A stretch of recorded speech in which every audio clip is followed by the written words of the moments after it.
Are we live? It's live. We're live. And also, check this out. Shout out to Twitter/X.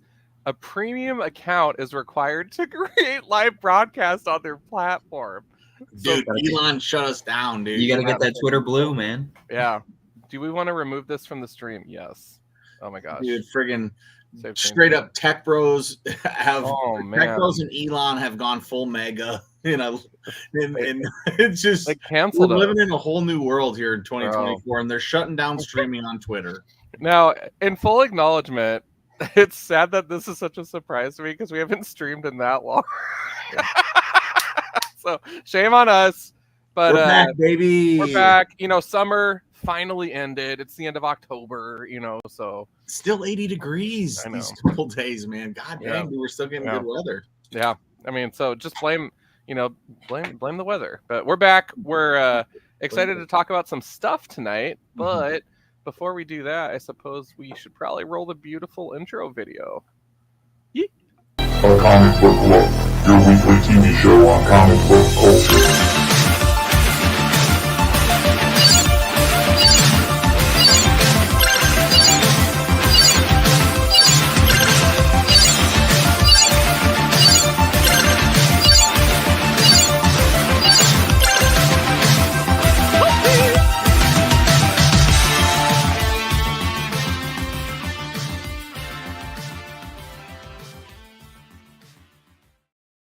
Oh, so classic. I love it. I haven't seen that in a while, so it really I was like, oh yeah, that thing is pretty sick. It just warms the heart. So before we open the show, which we kind of already did, but minute to win it, I'm gonna pass it to Sam because it's been a minute, and I need to share this to our Facebook group because of all those settings too. The minute to win it is that it's October, everybody, and I hope you're reading everything that is spooky / scary out there. Ooh. I personally have myself, but that is spoilers for the rest of the show here. So have you guys seen anything lately that you may have enjoyed? Because I just watched the second Nightmare on Elm Street movie for the first time. Ooh, Nightmare on Elm Street 2. Not quite Dreamscape, or what's that one called? It was like Return of Freddy or something. Like, basically, it's like he takes over this kid's body and starts slicing people up, Missing Johnny Depp, but yeah, it's a great movie. Love it. Love them all, no doubt about it. 3 is my favorite, so you're about to get on to the best. 3 and 4. I've seen Monkey Shine, Saw, The Dead Don't Die, Catio Lake, The Shining, Basket Case, Paranormal Activity. I've been freaking on a rampage. Yeah, you're in a roll over there. For sure. And then of course reading just tons of good comics that are nice and scary too. And then there was there's a Werewolf by Night that came out today that was all bagged up. So John, you're gonna have to get your hands on that too, man. I did read. I haven't had a chance to read issue 1 of that. It was amazing. I just picked up issue 2, and then I will be getting my issue 3 next month, and I'm looking forward to it because so far I'm just tickled pink to see it on the shelves. Hell yeah. Yes. I suppose I should probably open the show. What a horrible host. Dude. Let's do it. We're just going where the tide takes us tonight. But without further ado, the best drum roll a glass desk can muster. Hey everybody, it's a comic book look. It's your boy John on Demand, aka Johnny Locks. So luscious, looking so, dare I say, Highlandery. I don't know. But there can only be one Midwestern Highlander, aka Tom Stu Divine over here, co-CEO extraordinaire, an amazing human being. And, of course, still the youngest hot rod in the comic book look lot. But he's been doing this for a hot minute. He's been writing comics and being amazing. Sam I Am is in the building. Shout out to Mark. We miss you, brother. And hopefully we'll be able to reconvene soon for the mighty 4 of us. But how the heck is everybody doing? Doing great, John. Doing great, Sam. Good to hang out with the boys. Getting the boys back together. It's something that makes me happy hanging out with you guys and just talking about comics. So I'm excited. And I'm excited to hear about what you guys have been reading around this time because like with how long we've gone without doing a show, you kind of miss. And yes, me and Sam got to talk a little bit, but we really did talk about Spork and Dotties the entire time. So it will be cool to catch up on Yeah. regular books. Absolutely, and likewise on all of that. I missed, our weekly roundups. I really enjoyed our like the summertime and just going about the wind, doing whatever I felt like doing. But I just loved reconjoining with you guys and just talking about just what we were reading, even if it was just like, yeah. So I read Detective Comics again, guys. It is still good. Yeah, I mean, I'm going to say it today. Like, I read Ice Cream Man, and it is good. It's like I've done that 50 times on the show for every issue, but I don't care. I'm going to do it again today. It's a killer series. I can't wait to read more of it. Ooh, Killer. I see what you did there. Really. I actually intentionally saved a lot of my spooky stuff for next week. So Yeah, of hopefully course. my stuff fits in tonight. Actually, I did not. I'm just talking about stuff that I've been reading, and some of it happens to be spooky, but I will definitely have spooky books galore. So, Yee. Before we hit the books, though, there has been just so much happening since we have not gathered. Our coven has not gathered. So let's talk really quick. What's the coolest thing that you've witnessed on the nerd life spectrum for the past couple months since we last convened? Media, movies, TV, whatever, comics, whatever. What's the top thing that you've seen? go, Sam. For me, mine's probably going to be a bit more personal, but mine is probably just the fact that when I finally kind of let it spill to my family and friends that I did have a comic book out, and the amount of people who went out of their way to say, I need that in my life. Get me that. Where do I need to go find to go get this?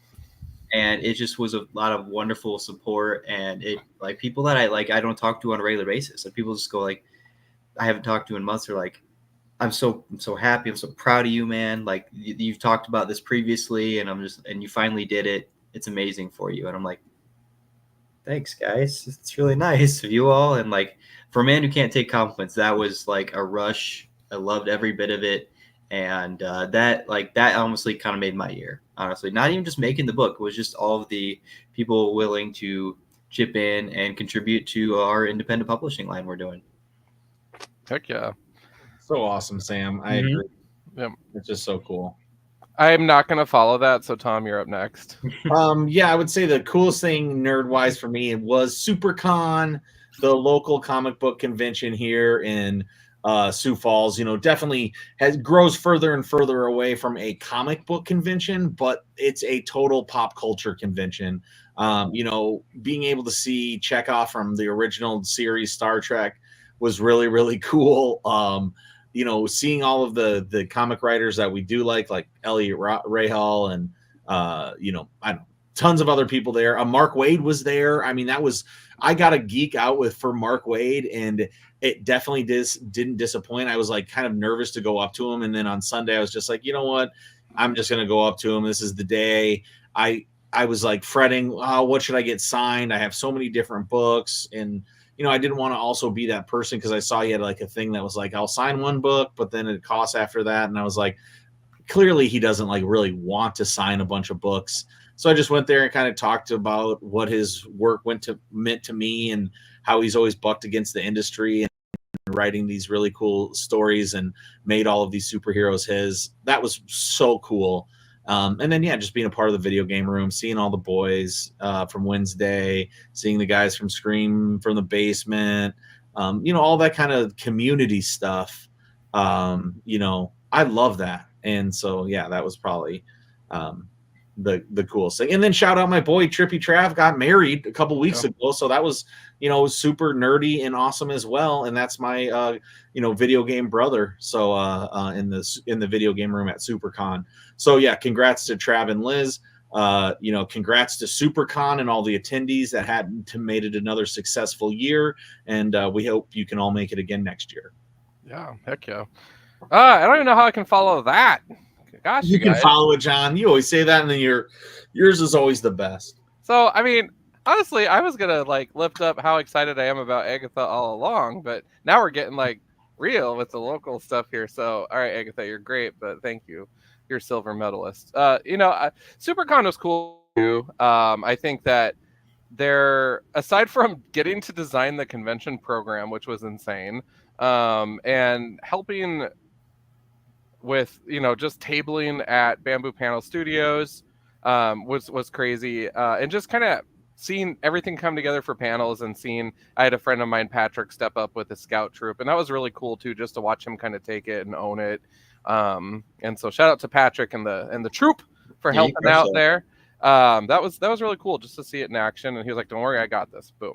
But my highlight from SuperCon was actually leading a panel of a group of publishers from Minnesota. So getting to hang out with John Bivens, Dave Wheeler, Elliot Rahal. It was really cool. Oh, and Trevor Mueller, of course, he's amazing. And getting to just be up there and kind of chip in, but also just lead it. And I opened it up by saying, I'm the new fish in this pond. We're just getting going with what we're doing. These guys have been doing it longer, but it was really cool. And I got a lot of kudos at the end too. Just you ask a lot of good questions and make it feel organic, So I thought that was pretty sweet. And the reason why that stands out, not because I got to sit up at a table in the front of the room, but because a lot of the audience of that panel were aspiring writers. And so it was really cool just to see their interest in the subject, and it actually had a really good turnout. I've seen so many panels over the years that don't have a good turnout, and this one actually was awesome. So I was like, oh, I'm glad to be a part of this. This is great. So yeah, so that's kind of my highlight, I think, for. That's just so cool, John. And yeah, I mean, so cool that you guys tabled at a con, had next to another artist that is like, drawing amazing stuff in front of you. Everybody has your cover. I mean, it was so special. It was so cool. Yeah, there it is right there. I'm just so proud of you guys. And it was so cool to see your success for sure. And shout out to Gabe Perez. He's amazing. Yeah. So yeah, no, gosh, I mean, there's so much happening on the big screens and all that, but we're here to talk about some books which kind of fuel all that stuff. So I suppose we should dive right into it. Excellent news is I actually do have one spooky one and then some just guilty pleasures after that. But Sam, I'm gonna have you lead the charge. It would only be perfect because we have a very perfect segue, honestly. Oh, okay. So I decided I was gonna read as many spooky books as I could and I actually perused my graphic novel collection to how many I had. Not as many as I thought I did, honestly, which needs to be rectified when this challenge is done. But speaking of John Bivens, I read his cult classic book. And I think I got this from him 1 or 2 SuperCons ago, and he signed it for me. If I can figure out how my camera works here. There you go. And this was just a lot of fun. This is every 80s horror movie that I'm now recently discovering is from what I've seen, where these kids are definitely messing with stuff they definitely shouldn't be doing, and they literally are just.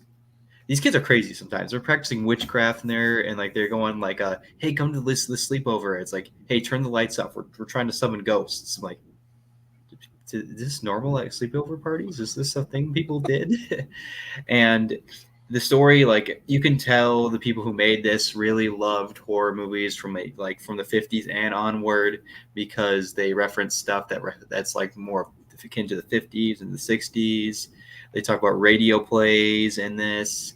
The art is fantastic in there, and the story really just kind of is a wonderful homage to all of those types of things, and it's just really well done. I'm really glad that I decided to bring this onto the show, and frankly, it needs some more eyes on it. And I'd love to, if they're going to continue on with the series, I'd love to see it happen. And if you're into body horror or anything stuff happening to things the human body shouldn't do happening, this is your book, because it's going to terrify you in all the right ways right there. So yeah, cult classic right here. This is a really good one. Yeah. I agree. I mean, I think we've both read that, John. I know I have. It came out from Vault a long time ago, especially when me and John were straight into Vault a bunch.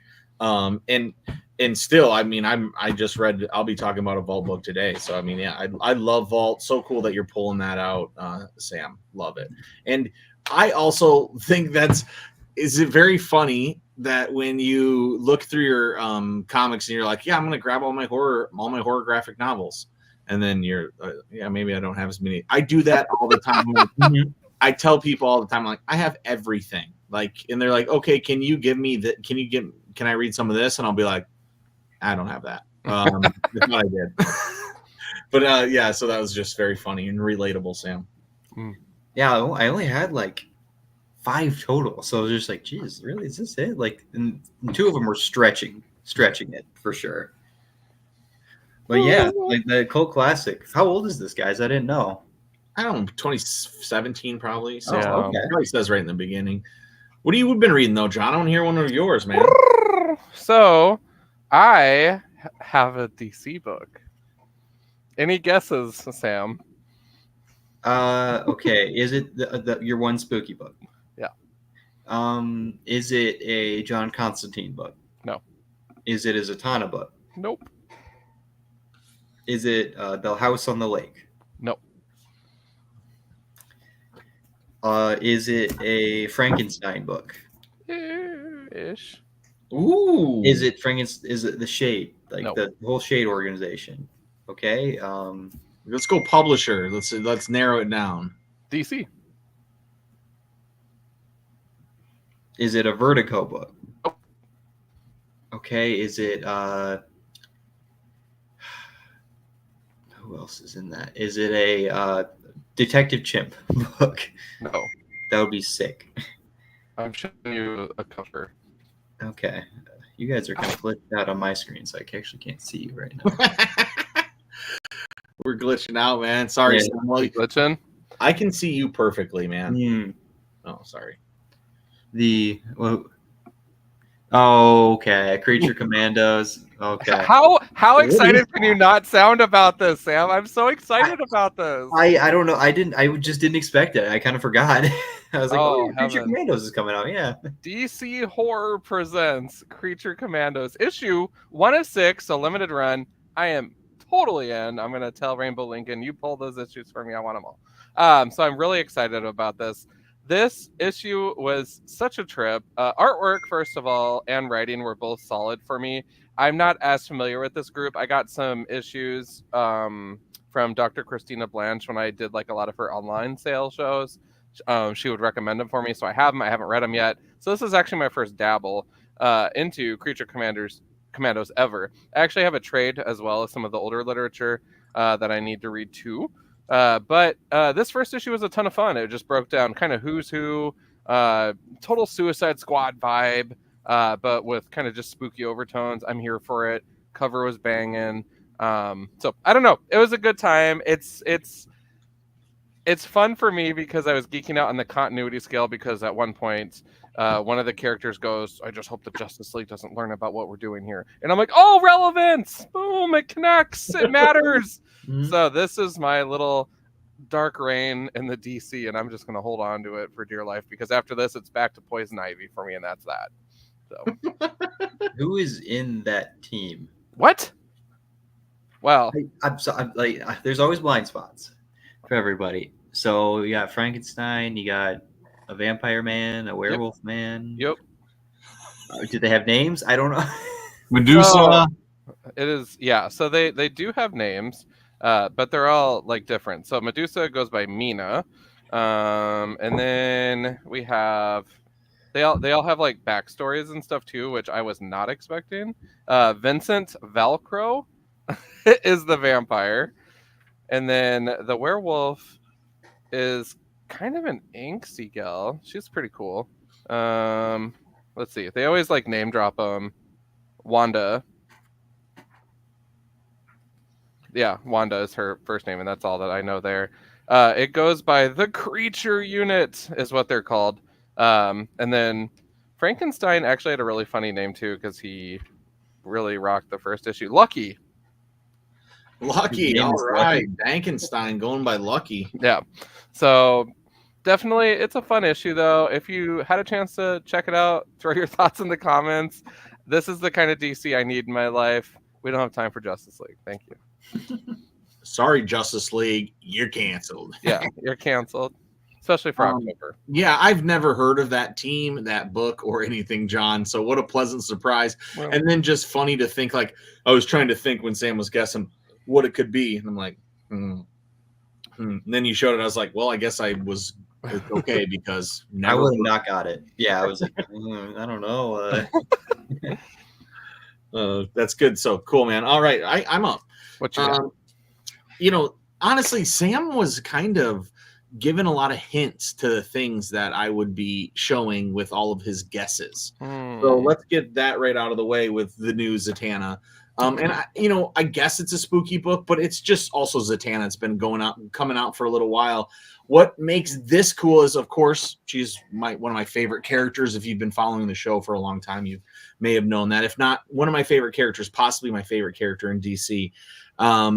And this book is really could be the best book ever. Those ones with the Adam Hughes art, that was obviously really, really good, those covers. But this one with Mariko Tamaki and Javier Rodriguez, what a power team. I mean, this art is so good. And then we got to speak of Constantine. And it's right on the cover. They go hand in hand, and it's a love story talking about their time in Paris. It is extremely fun. Look at these colors. Look at how the art is. It is just so unique and original. There's a really fun spread of her when she gets to Paris. This is just exactly what I want out of my Zatanna book. But then they're still having fun and mixing it with sexiness and magic and action and lore and all sorts of stuff. And we do have the DC Black label, which allows this thing to go a lot further than you normally would. And it's really nice. And then there was a part where she did say fuck, but they didn't drop it. They still put things above it. So it's like, even though it's Black label, there must be a line that they can't cross. But yeah, I mean, this art is so good. Like, I started following this artist. Like, I want to buy everything they make. Look at this spread off the first 2 pages, and it tells a story over time of her, like, at a party getting drunk, meeting Constantine for the first time. I just think this book is so good. I love it. Zatanna doesn't always have a series come out, so when Zatanna series is coming out, just pick it up. And this is this is some reseller shit that I'm not always into and stuff like that. But because Zatanna is sexy, other nerds want these books, but they're not the nerds that go to comic shops on Wednesdays. So if you're the kind of nerd that goes to the comic shop on Wednesdays, pick up the Zatanna book, because they will eventually sell out. And all Zatanna books are higher than their cover price. Every single one that has ever been released. So it's just also a smart investment. When you see Zatanna, just know that there will be horny nerds that want to buy this book down the line, and you can make money off of it. So it really knows if Dynamite ever got a hold of Zatanna. Then it would be ruined, and we'd have 500 Vampirellas with tits out, and it's not the same. I really feel like, based on the accolades that you shared about Zatanna, it truly does follow the Dark Avengers mold.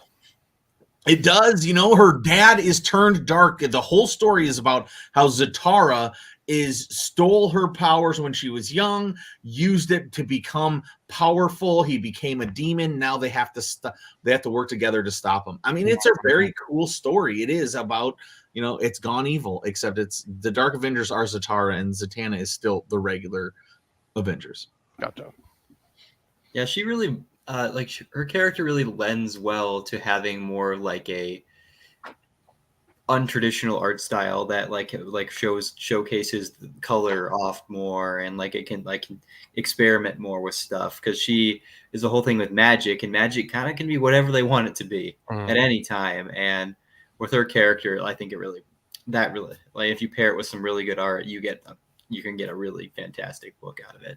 Yeah, it fits her personality. And even here's my little sketch pad that I, draw on. Look, I got my Zatanna right there. I mean, I'm a big fan, and my daughter made this for me because she knows that I love Zatanna. So always exciting to have a Zatanna book out. More exciting for it to be DC Black Label, and even more that it's really, really good with this art from Javier Rodriguez. Jesus Christ, this shit is good. The colors really remind me too of like Doctor Strange vibes. I dig that. Exactly. Yeah. I mean, it totally has Doctor Strange vibes. Even Constantine puts a spell on the top of her hat, and yeah, I mean, we're all talking magic here. The Marvel and DC borrow all their laws and lore of magic. They all are overcrossing all the time, as is because they're all taking from magic that was in books and magic from stories from the past and films and everything else. So yeah. Love it. Random question for you guys, actually. Ooh. With Vertigo coming back, where do you think Black Label's fitting into all this? Ooh. Well, Black Label fits perfectly. They've always had it. It's the same thing they've always done. DC always had Vertigo and a darker. They used to call it, what was it?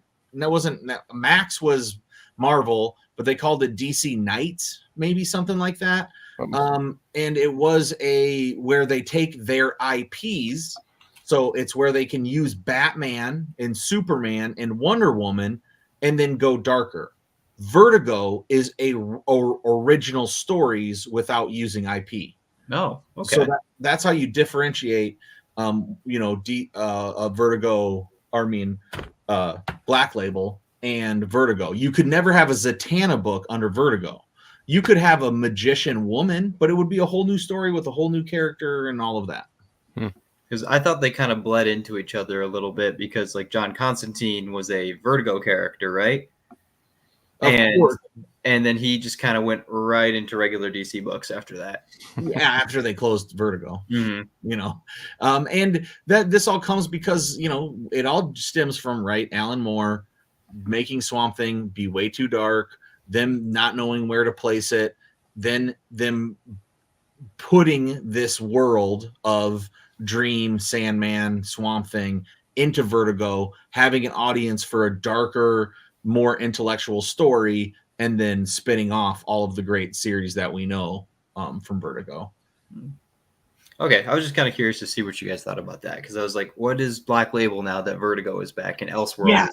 Like, what is Black Label now? Yeah, totally. It's like I should have a DC book somewhere here that labels it, but they used to label it something specific. I'm gonna see if I can find something.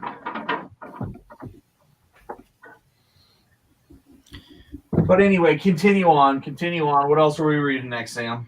Well, the next thing I have is actually something that I probably should have read a long time ago, and the fact that it took me this long to read it is a crime, and I should be arrested.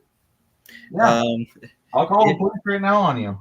It's Uzumaki by Junji Ito. Okay. I've never read it. Never read this? Oh, okay. All right. Heck yeah. This is I've read a bit of manga in my days, and usually this is if you're just getting into manga, you do start reading some Junji Ito. Junji Ito is really well known for making some really horrific imagery within his stories. There's a new show on Netflix about this book now, and it's about the main thing is about this. There's this town that's cursed from a spiral. A spiral is everywhere around this town, and it just screwing everybody up.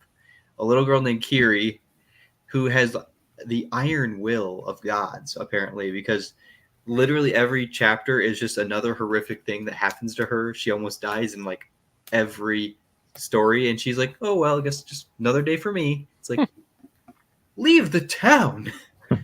I would one story for kind of a less spoilery one is her hair becomes possessed by the spiral and starts fluming up and mesmerizing everybody around her to gather around her as her little zombified peons. And she's like, I just want to go to school.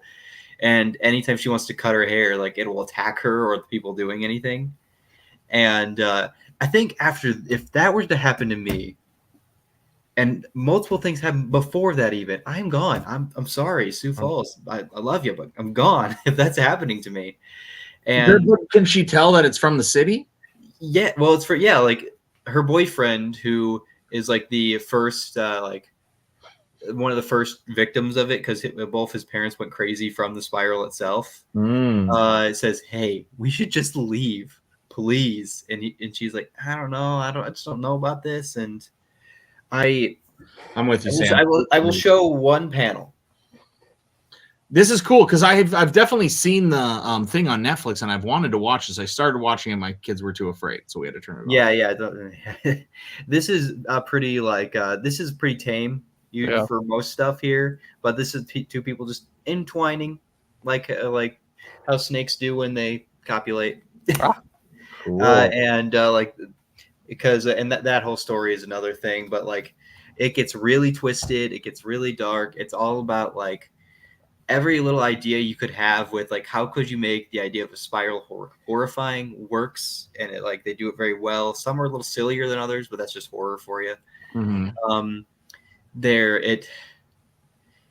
The body horror is next level in it. Like there's some stories in it I just go like, I gotta put that down for a minute. That really messed me up a little bit.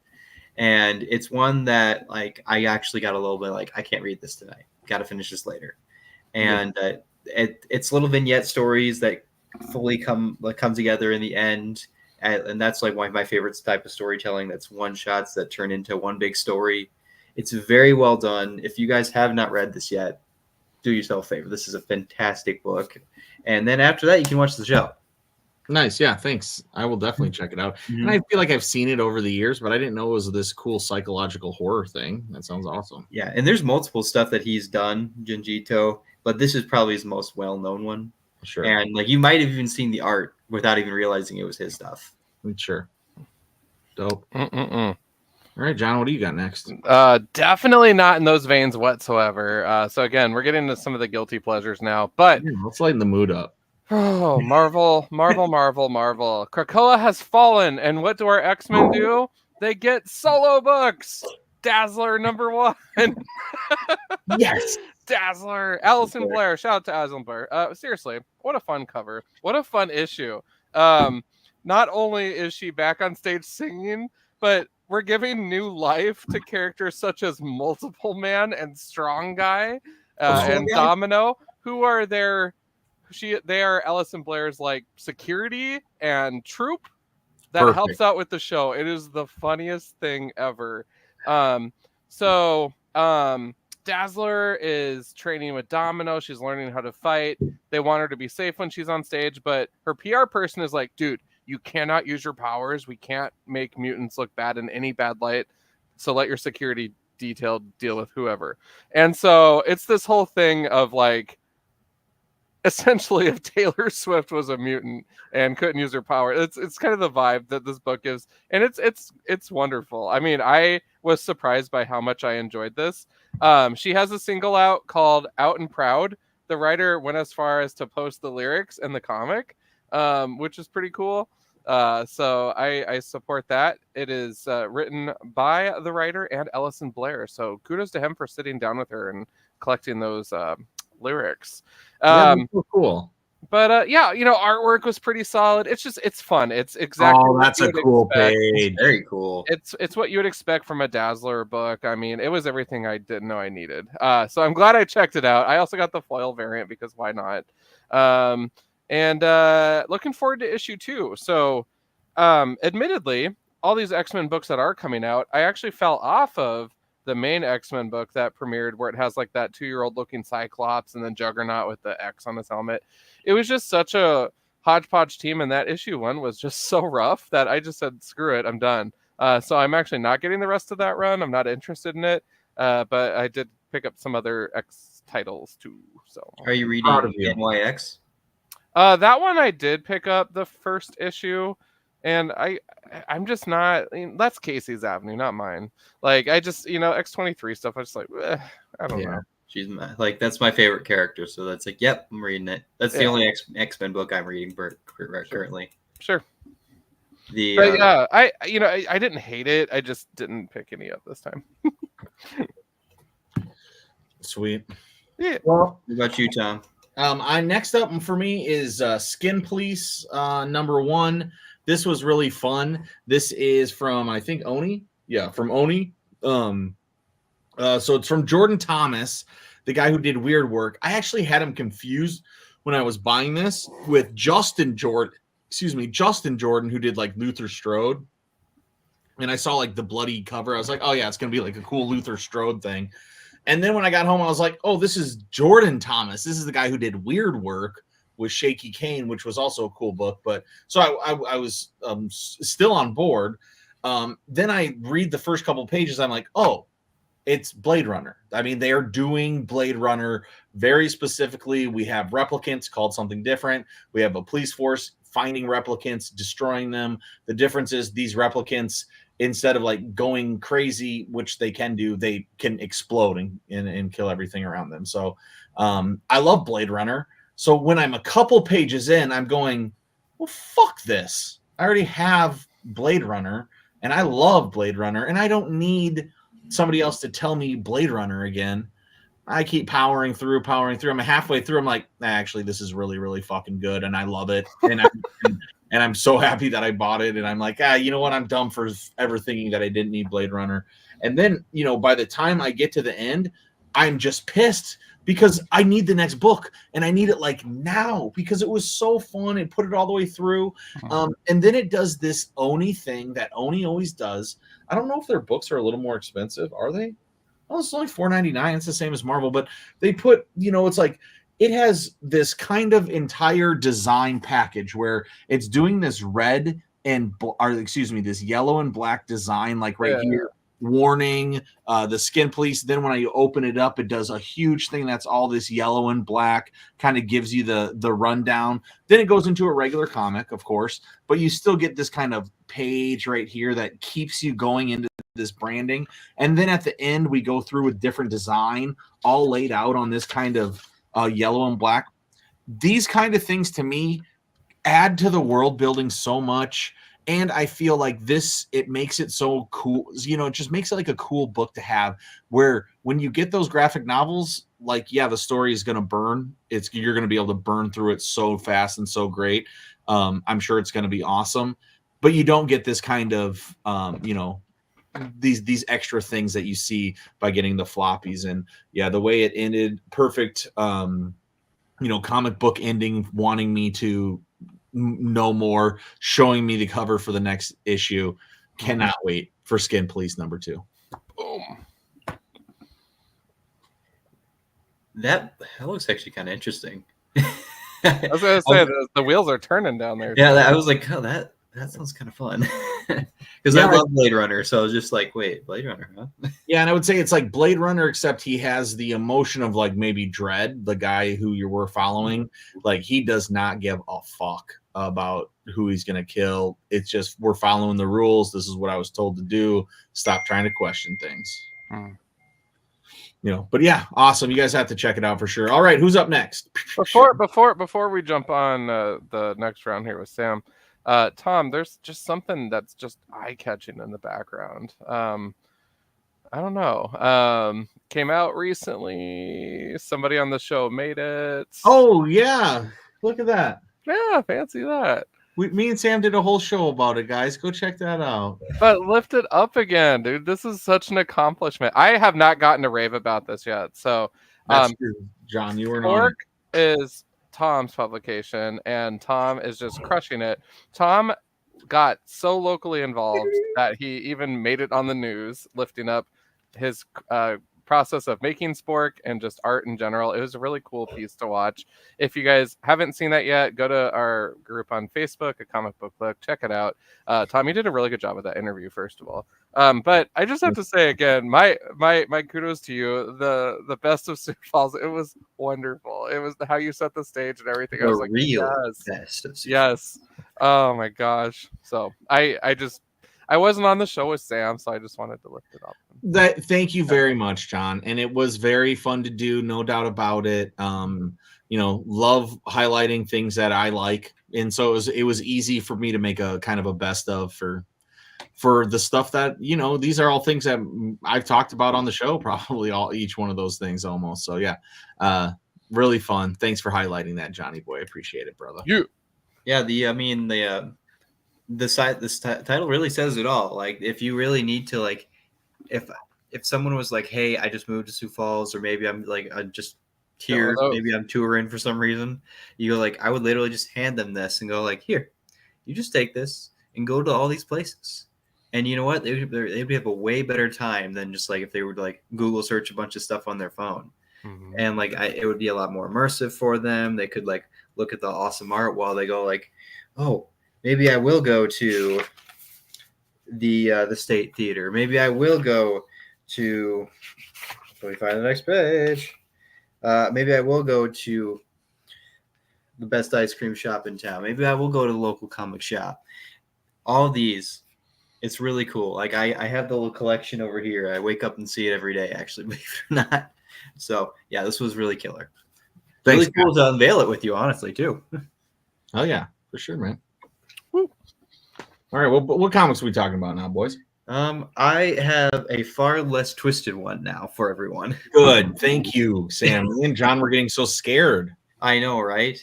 The one I have for this is probably my most like Sam embodying John book I've ever read in my life. Ooh, this is Chasm, Curse of Cain. Oh boy! All right.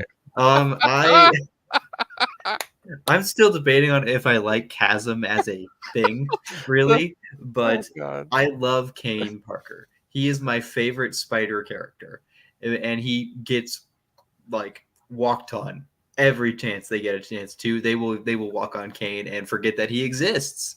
And so if they actually use him in a book, I'm like, well, all right, yeah, let's get it. And you know, they are retreading some ground with this book, I will say. It's where it's like, I'm Cain. It looks like Ben's going overboard again. Time to go get him. It's like, I've read that before, but it's really it's fun to see these characters again. Like, I'm kind of coming around on how the ridiculousness of Chasm. Mhm. It's like even if like the Ben Reilly fans don't like that he has become this, maybe like it's cool to see the character that has been like lying on a shelf for 30 years being used on a regular basis, even if it's not the way you may have imagined it. So I really enjoyed it. They're using Druig as the external as villain in this, which is not something I expected. That's actually interesting. Oh. Yeah, and it's been a pretty fun series. I'm kind of a loon for the like adjacent Spider characters. Like if it's Peter Parker, I'm like, yeah, whatever. Yeah. Oh, if it's Cain and Ben, oh, we gotta read that, absolutely. Um, Why? Because I don't know, I just love it. And so this series has been a lot of fun so far. Can't wait for issue 3. Chasm. All right. Love it, John. I mean, love it, Sam. That's so great, man. I'm still on the press. Like, do I like this or do I not? So I commend you for braving that book. So I love Hollow's Eve. All right. Yeah. But Chasm, I don't know, man. You know what I mean? Yeah, Like, it's like really. I don't know, because the event. What was that event recently where it was like the X-Men and Spider-Man and Dark stuff? Web. Yeah, that was awful. That is actually that book. That event was the reason I stopped reading Amazing Spider-Man. Yeah. Oh my God, that's that's rough. It was a pretty rough read, I'll be honest with you. And I had high hopes for it because I'm like, oh, cool. Even though Spider-Man way overdone. It's a cool idea. It's like It's like Madeline Pryor, who's a clone, teams up with Ben, who's a clone. They're like, we felt like kind of been shafted here this entire time. You want to like kind of wreck shit? And they're like, yeah, let's do it. It just because it was so goofy though. Yeah, it was totally goofy. No, Hollow's Eve was the best thing that came out of that event. Yeah, I mean, his costume's cool. Look at that costume. That's cool. But character, we'll figure it out. We'll see if I like it. Wow. Again, kudos for braving that storm because that's a lot to process. Cain's in it. That's why. Well, John? I don't even know how or if I can follow that. But I was giving X-Men the core title a hard time, but first of all, I gotta lift up this foil cover and how ridiculous it is. for That's exceptional sick, X-Men. dude. That's really cool. So that was pretty cool. I'm actually really digging Exceptional X-Men, and by really digging, I just read issues 1, 2, and maybe 3. I think 1, 2, 3. Sorry, this is what I get for binge reading. I thoroughly am loving this series. Kitty Pryde, a bunch of new Young Mutants, and Emma Frost. What could go wrong, right? Awesome. So the writing in this book is a lot like Dazzler, where it's super clever. At the end, they wrote the end down here, and then you flip through the ad, and it says, "Lol, just kidding." Dude, Like, that's awesome. It's that level of snark, though. I mean, Emma Frost just being Emma, just Oof. reading minds and hanging out, drinking champagne and stuff. But the interesting thing about this is actually the history of the two characters. So this goes all the way back to when Emma tried to recruit Kitty Pryde to her academy where the Hellions were at the time, which was her group of students that died. So it's interesting to always see Emma go back to her teaching roots. We saw it in Generation X, and we saw it in various iterations of the X-Men cartoon that have come back. So I don't know. Krakoa happened and it stopped, and now Emma is kind of going back into that dark tone. Maybe, I don't know. The new characters, fun. Excited to see where that goes, but ultimately I'm just here for the chemistry between Kitty Pryde and Emma. So, and it's everything I didn't know I needed once again. Love to have Emma and Kitty. I mean, that's really smart of them to stick on that, because that's just two characters that are both so strong and so different. And so it's like, yeah, that's really cool. And then to see Emma on that bed just being freaking the boss that she is, dude, just fucking taking care of business however she wants. Right. God, she's cool. Doesn't even need a cell phone. She just broadcast it. Oh, man. So cool. Speaking of reading our minds and broadcasting, fresh from YouTube, Sleepy Reader is in the building. Saying, hi, guys. Sleepy, how are you? We need to get you on the show again sometime, sir. I miss you. Totally. Oh, yes. All right. Next up is, I once again, this isn't supposed to be spooky, but it is about, it's Jeff Lemire's new book. Whoa. Minor Arcana, and it's an ongoing that he's going to be, he kind of puts it in the back of it, kind of tells you they have high hopes for it. They're going to be doing 4 hardcover books that are completed for this entire story that is Minor Arcana, but so far it is so autumnal. Like at the beginning, this woman comes back to her town that she doesn't want to be at, that she grew up at, that she's hated, and this small thing where everybody knows everybody, and she doesn't want to be a part of it again. Except this time her mother is sick and needs her back, and is a psychic and a card reader and a tarot card reader in this small town, and her daughter thinks she's a crackpot. But she gets tempted back, and she gets home and her mom's all drunk, and she's like, this was a mistake. I should leave right now. But then one of her mom's best customers comes in, and her mom told her to take care of the store. So then on a whim, she just like tries to do a reading, and she gets sucked into something that she maybe isn't ready for. And in perfect Jeff Lemire style, we get those breakpoints at exactly how we want it for the plot, but it's all about these characters. And so you already clearly know like who the mom is, who the main character is, this lady, who the best customer is that comes in, and then even this Jean that you get introduced in these other worlds. I mean, you just love it. I mean, you get touches of the Black Hammer lore that he brought together, but then you get, the ongoing weird, weird sci-fi-ness that you get with like, Sweet Tooth. You can see all his influences coming together, but the characterizations of Underwater Welder, love Jeff Lemire. Really excited for this to keep going.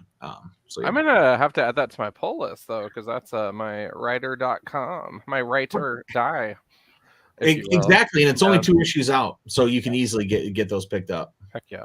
No, that's awesome. I have to finish Fish Flies. I haven't finished it yet. Oh yeah, finish it. 7 issues, right? I have its first 2 issues. I read first 2 and I really liked it a lot.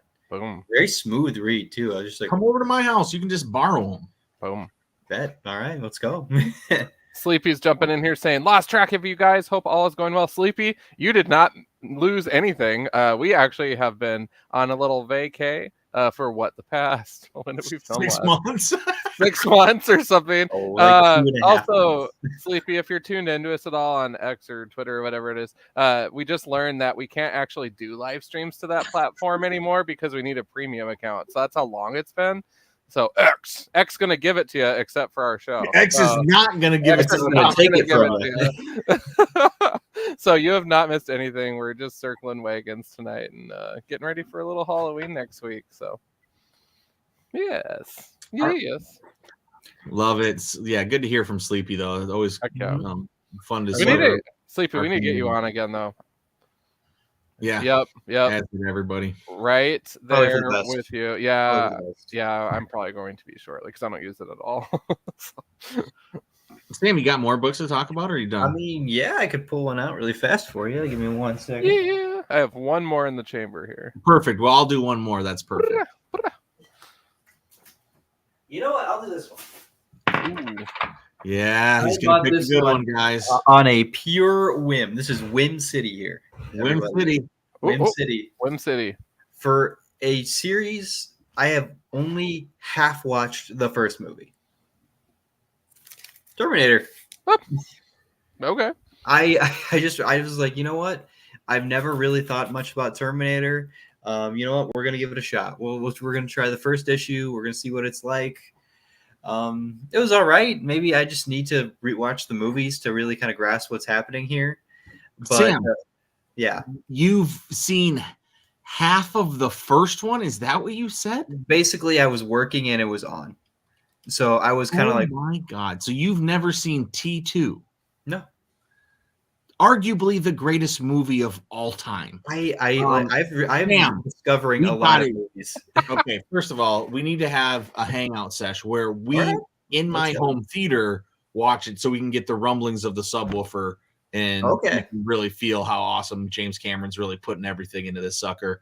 Then I'll borrow you the fish flies. It's like it'll be a two-hander, man. There we go. Oddly enough, I did just finish. I did like me and my roommate actually watch the entirety of the Alien franchise, Ooh, good. Yes. and I didn't see a single one before that. So, So I what did you- watched all of them. Okay, let's hear your ranking. I'm very interested. I have it on my phone. I'm getting. Thank you. This is Let's important, get, guys. Trust me, he does need to pull this up. This is very, very, very important. I'm also an Aliens guy. I've watched them all. I mean, I watched the new one in the movie theater. I've watched them all tons of times, but I have a very specific order on how I feel that they are. And I can guarantee you that Sam is not going to have it in that order because Sam is a wild card, guys. He never, when you think he's going to zig, he zags. And You guys are probably gonna like think this is nuts because I came into this franchise a little differently. Okay. All right, so here is the list with Alien Romulus added in. Ooh. Great movie. Great Because movie. that's the first one I saw in theaters. I loved it. Alien Resurrections, number one. Okay. I mean, It's my favorite because it was like really cool and like I think it understood the assignment of like I want to see the aliens messing things up, and that's what it did. And Warwick Brown from CSI Las Vegas is in it, so let's go. hey, let's go. Yeah, that is true, and that is crazy prosthetics at the end. The end is really, it does go places. The hybrid, I'm down with that. That's totally. Yeah, like the hybrid was my favorite part. I'm like, oh, let's go. I'm totally okay. That is definitely a weird take, right? Nobody's putting Resurrection number one. First of all, if you guys haven't seen Alien. Yeah, And the thank you, Sleepy. I just read that. That's I did put AVP is not on this list, but we did watch them. okay. And the first one What? is 10 Why is it not on the list? because it's not an alien movie. It's AVP. It's different. It's don't think. Oh, they count to me, and me and John's heart, they count. Yeah. They're over there. They're Okay, non-canon. They shouldn't be on They're this. They shouldn't even make the top list anyway. So Well, like the first one is miraculously way better than the second one. The second one can eat dirt. It is bad. Yeah, second one's like sometimes there's scenes that are just black. You can't even see what's it's going terrible. on. I It's have a like- great calibrated. Part of the magic, you guys. Come on. I still that, love like- it too, John, and I've seen it a bunch. I love it. The second movie is Alien Covenant. Really, that's your second one. Yeah, I loved it. It was great. I had a great time with that because it was like all the lore of how like David was creating stuff. Very cool. Then it was Prometheus. Great. Yeah, I They feel go like I'm together. hurting Yeah, feelings here. they go hand in hand. I Prometheus is my number 3. I mean, I think it's I think it's the best one of the new series. So I actually put it above Covenant. But I mean, Covenant and they're a one-hander, right? I mean, you need to have them both. Yeah, I think I really liked like David and the other androids I like their dialogue back and forth. That was really cool to me. Yeah. The number 4 is Alien. I just like I know it's the original, but like I've seen the Aliens so much now. Like going into the original one, I'm just like, can we like see the alien finally? Why are we like covering this thing up? You know what I mean? Like, You still have it number 4. Whatever. This is great. I mean, then it goes Alien. Yeah. I mean, okay. then it goes Alien Romulus, the new one. Really? Yeah, because that way I thought it was like a kind of like a cool haunted house movie that in the akin to original Alien. And the guy who plays the android in it does a fantastic job. Then it's Aliens. Just I don't know. I feel like I really didn't get what everybody else was seeing. Yeah, you're just not butch enough, dude. Yeah, like maybe not. I was just like, are any of these characters like? Do any of these guys have any character other than Ripley and what was her name, Newt? Did you not see the size of their guns? That's their personality. Okay, Sam. It might as well be because some people have really big guns. Some people have little smaller guns. Some people have in between. When guns. that guy was saying "Game What's over, not man," to I understand? wanted to turn the TV off. I was not feeling it. This movie, I was like, Maybe you shouldn't watch Terminator 2, okay? Because maybe you're not a James Cameron guy. I like Avatar.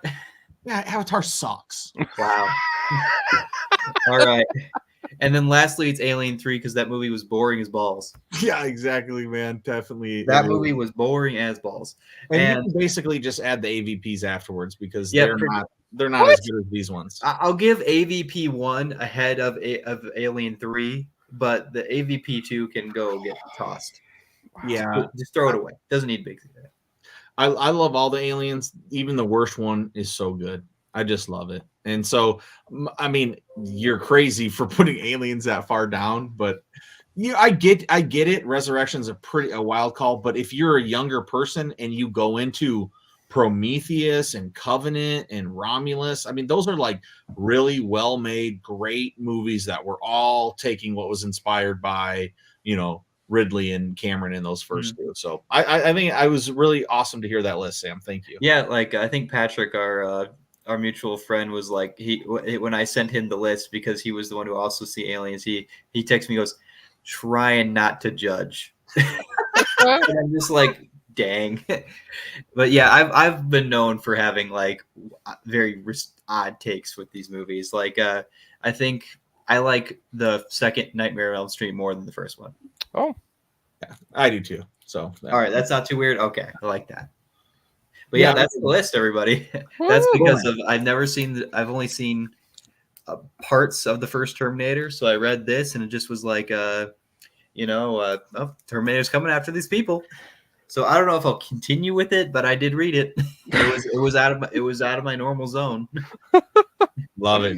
Love it. Sleepy brings up a good point here. It's obviously different when you see them in the theater spread out over the years. True.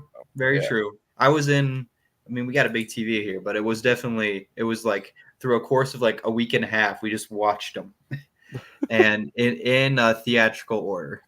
That's fun though. I'm glad you did that. That's really fun. We'll And even though Prometheus gets hate, I had the most conversations about any of them with Prometheus because it's so thought-provoking, it's so engaging for the lore of the engineers. So yeah, I mean, I think that's really. I'm glad you picked that one, dude. That's cool. Yeah, it was just cool to see, and it was just offhandedly when we were seeing the trailer for Romulus, and it was like, maybe we should just watch them, and he goes, "Yes, we should." Awesome, dude. Mhm. All right, John, what book you got, man? I know we're coming up on an hour, guys. We're Yeah. in the pumpkin soon. Well, this one will be pretty quick and painless because Krakoa has fallen. I love this. So, Segue. Uncanny X-Men issues 2, 3, and 4. Shout out to the Jubilee variant cover on number 3. Yeah. Love that. And getting to know this new villain, Sarah Gaunt, connection to Charles Xavier, a young Charles Xavier. And she completely thrashes Wolverine. Nice. So Whoa. it's like a demonic Lady Deathstrike kind of a vibe mixed with Penance from Generation X. It was the strangest thing ever, but I dig it. I like it a lot. The X-Men, of course, are in tatters right now, and it doesn't involve 2-year-old Cyclops, thankfully. So that's why I'm sticking with this one. I love Uncanny X-Men, though, you guys. From Volume 1, I own about probably like 75% of it at this point. And it's a lot to read and to collect and to manage and everything. So I stick with Uncanny just because it is truly the book that I grew up on.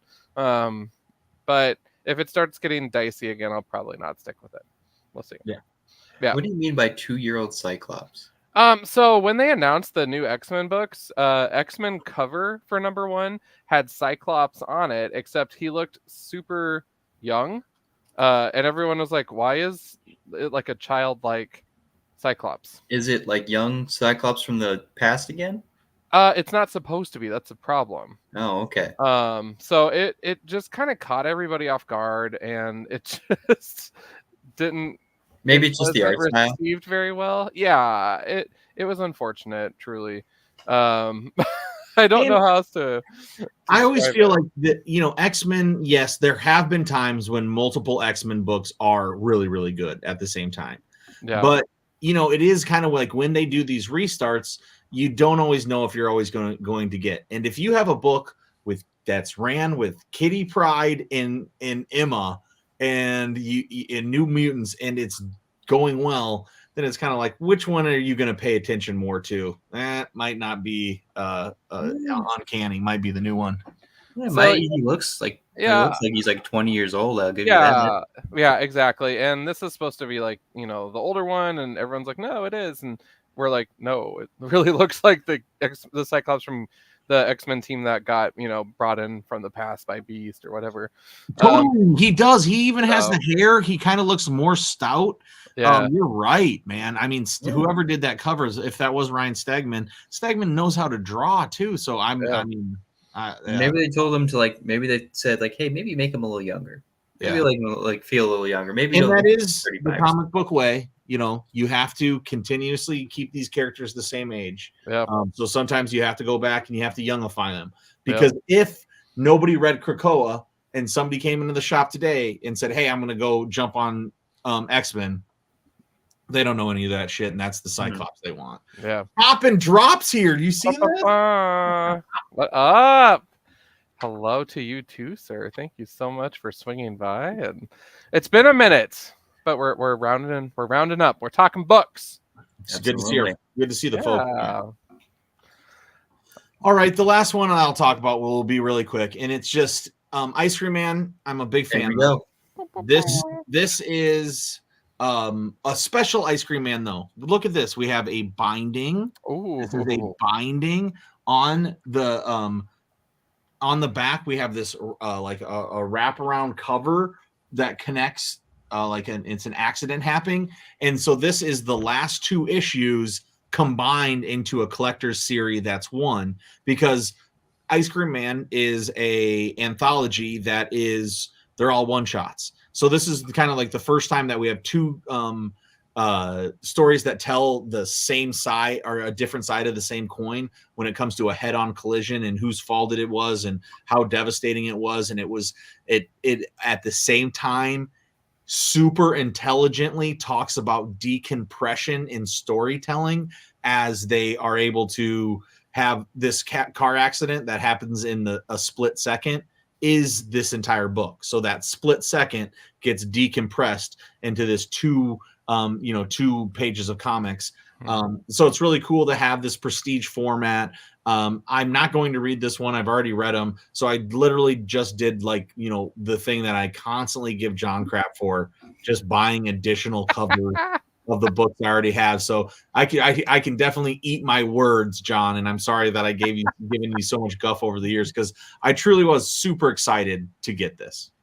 Heck yeah. Oh, well, awesome. Well, before we close it down, again, wanting to really just give a big shout out to the whole Bamboo Panel Studios team. And we're talking about lots of covers. I have them all right here. Shout out to Dottie's Diner. Sam is one of the writers of this project, so definitely check it out. Sam actually has copies of the book, so if you see him out and about, he can sell it to ya. Absolutely. And I'm almost out though, so Ooh, we got to refill. yeah. Shout out to Travis Bentley on the beautiful A cover. Shout out to Gabe Perez for the remarks. He drew a jukebox on there for me. It's super cute. And then I got the Noah Kim Rainbow Repeats. The Delana Rain, Lisa My Frank favorite. Milkshake. It's a She's good an one. amazing human.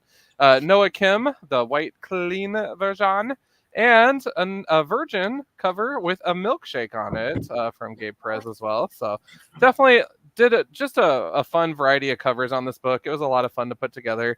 We are going to be launching a Kickstarter shortly. Randy's putting the finishing touches on that. And then our online store is coming soon. So just in time for the holidays. And then we'll be back next year with more awesome projects too.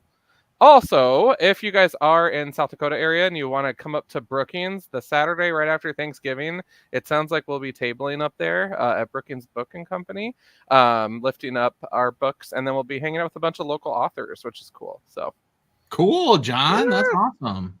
Moving we're up in the excited. world. We're excited for that. Mm-hmm. So awesome. Well, before we shut it down, did you guys have anything else you wanted to lift up? I got nothing, John. I'm ready. It was really fun to hang out with you guys. So I'm ready to get back on track and, doing some comic book looks here and there. And, maybe we won't be every single week, but it'll be fun to, be back weekly as much as we can. So That's right. Absolutely. Sam. Oh no, literally nothing here other than just happy to be back and doing the streams again. I was telling people I did that. I was like, yeah, I can't wait to do these again. And they're like, when's it happening? We'll watch. And I'm like, whenever we all do it again. So it's good that we finally made it. It's good that I could tell you guys about some of these books, and I'm glad that I got to show you guys a little bit about like Uzumaki. I hope you guys do pick it up and read it, because if you do, tell me what y'all think.